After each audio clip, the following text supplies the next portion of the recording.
El que he intentat explicar és que l'enoturisme és un sector que té moltes expectatives, moltes possibilitats de creixement, però també algunes amenaces. Començant per les amenaces, n'hem destacat especialment la dificultat de posicionar una marca quan n'hi ha moltes altres de la competència. Hem destacat també l'estandardització, molts productes que són relativament similars. Hem parlat de marques buides, marques que al darrere no tenen productes que siguin importants, i també hem parlat de la dificultat de teixir relacions entre els agents. Aquests són els problemes que fan de l'enoturisme una activitat amb potencialitats, però també amb algunes dificultats. Tot i així, hem presentat algunes idees, algunes iniciatives que poden permetre que el turisme vinculat amb el vi funcioni i prosperi a casa nostra.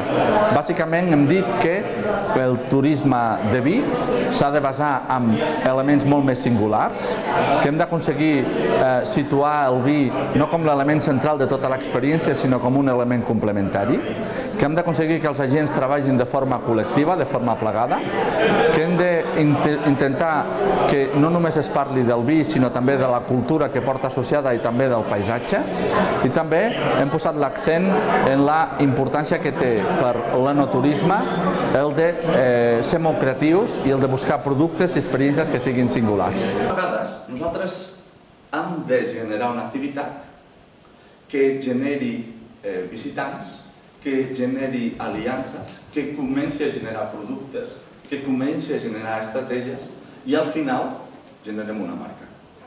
Fem una marca quan testem que portem anys fent coses que generen resultats. Hi ha un quart problema que per mi és molt important i que ja l'ha avançat el professor Serrano, que és aquest, la repetició. Quan un producte està en un estadi molt embrionari, és bastant lògic, bastant habitual, que aquest producte, aquesta tipologia turística, tendeix a ser molt simple i molt repetitiva. Però a mesura que aquesta tipologia turística va guanyant en musculatura, va guanyant en importància, és molt nociu que hi hagi aquest factor repetició. Mireu, durant molt de temps el turisme ha funcionat amb criteris d'estandardització.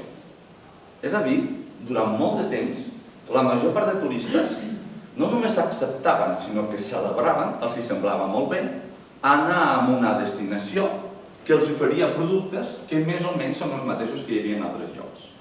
D'això en diem estandardització. És a dir, jo vaig a un lloc que el que em dona ho podria trobar en molts altres llocs. I això no em sembla malament. Al contrari, em dona seguretat i és el que vull. Fixeu-vos que per les destinacions això és un problema. Hem de competir en preu, perquè el seu producte és més o menys el mateix que qualsevol altre. Normalment, quan una tipologia turística surt al mercat, com que és desconeguda, tendeix a repetir els cànons que es troben d'altres. Però a mesura que aquesta tipologia va guanyant en força, va guanyant en importància, si tu vas oferint sempre el mateix, el teu producte està estandarditzat, tens una dificultat enorme per posicionar-te en el mercat. Això funciona en determinades destinacions molt consolidades, però en destinacions embrionàries això costa molt que funcioni. Les rutes són, els itineraris són teixits que són molt fins, que són molt cuidats, que estan molt estudiats, en els que sabem tant aspectes d'imatge com aspectes de comunicació, com aspectes fins i tot de logística. La logística en turisme és molt important. Per on comença? A quina hora? Està obert? Es pot aparcar? On aniran després? Com està la carretera? El primer ja li anunciarà el segon, ja li dirà van cap allà. Ja en porten dos, es quedaran a dinar. Porten massa cellers, abans d'un celler faran alguna més. Aquesta operativa, fixeu-vos que en el turisme litoral,